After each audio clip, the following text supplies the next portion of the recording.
in 1998 by Hudson Soft, we have Bomberman Hero for the Nintendo 64. Let's pop it in the old 4 and see how it looks today.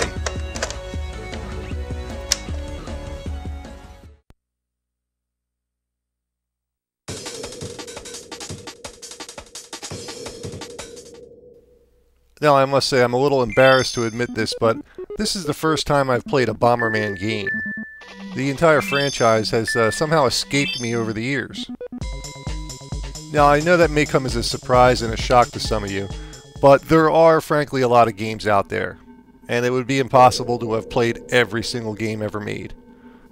And now that's out of the way, let's get on with the review. So Bomberman Hero is the sequel to Bomberman 64, which was somewhat of a sleeper hit in and of itself. Now the Bomberman franchise is a pretty old one. It started back in '83, and the original Bomberman games were more of a maze puzzle type game.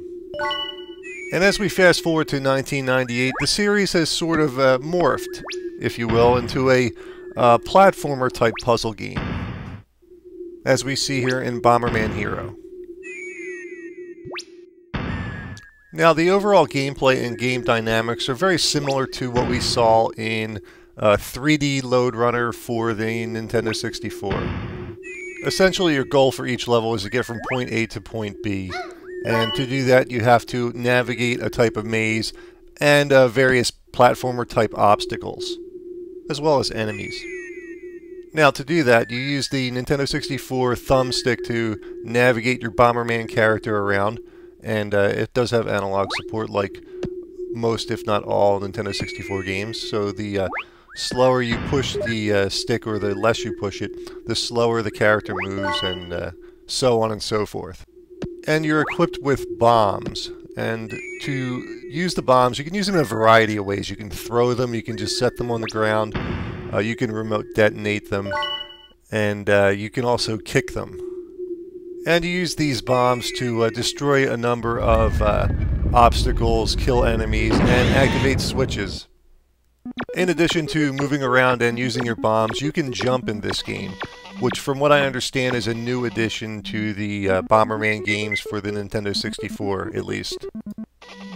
Also, in addition to all those moves, you can use a few of the C buttons on the Nintendo controller to move your camera around, but I found the camera movement was not all that effective.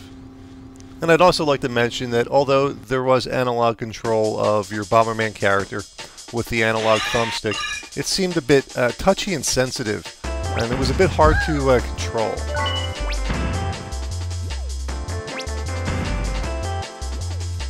Now, as I said earlier, the goal of Bomberman is to navigate Bomberman from point A to point B, essentially getting him from start to an exit. And you have to pick up a key card or item along the way to activate the door at the very end.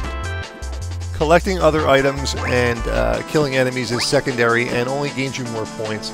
But if you collect a certain number of the blue diamonds, you do get an extra bar of health. Your health starts out as 4 bars. You can see that in the upper left-hand portion of the screen. And you can, in fact, upgrade your health up to 8 bars. There's also a number of power-up items in this game that you can obtain, and some pretty unique ones like a jetpack and a submarine, things like that. Pretty interesting stuff. Now, as I said at the beginning of the review, I'm pretty unfamiliar with the Bomberman series because I just never really played the franchise. For whatever reason, it escaped me. But from what I understand, Bomberman 64, the predecessor to this game, was a big hit because of the multiplayer features. And this game is devoid of all multiplayer. It's a single-player only game. And that was the biggest reason why it got panned in early reviews when it first came out. Now, having never played Bomberman 64, I can honestly say I took a look at this with fresh eyes and didn't miss something that I wasn't aware of. I found the game, the single-player mode, genuinely fun. It was an interesting game, interesting concept, fun gameplay, and all around pretty solid, except for some quirks with the controls and a few other minor issues. but since most of the reviews that came out when this game came out panned the game for more or less not having any multiplayer features, I'm kind of curious to see what Bomberman 64 is like with the multiplayer.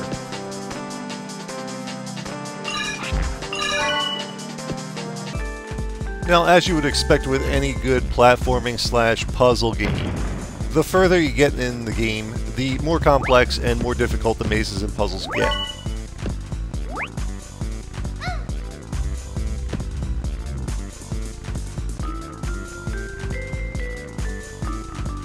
Another thing I liked about Bomberman Hero was its use of sound. The soundtrack in the background is enjoyable, nice, and relaxing. It helps set the mood for an interesting puzzle platformer experience. And although there's very little voice acting in this game, I found it fun. I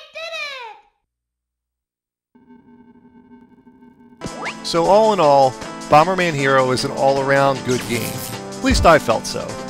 It felt well-rounded and interesting. It held my attention and made me want to come back to play again and again.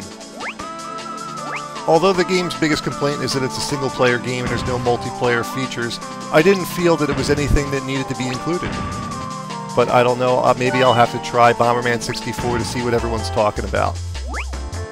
So aside from that and some somewhat touchy controls, you have an all-around excellent game.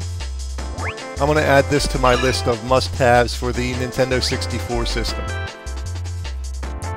And there you have it, Bomberman Hero for the Nintendo 64. An all-around pretty decent game. Pick it up if you get a chance. I'm Dommy from Classic Games Revisited. Until next time.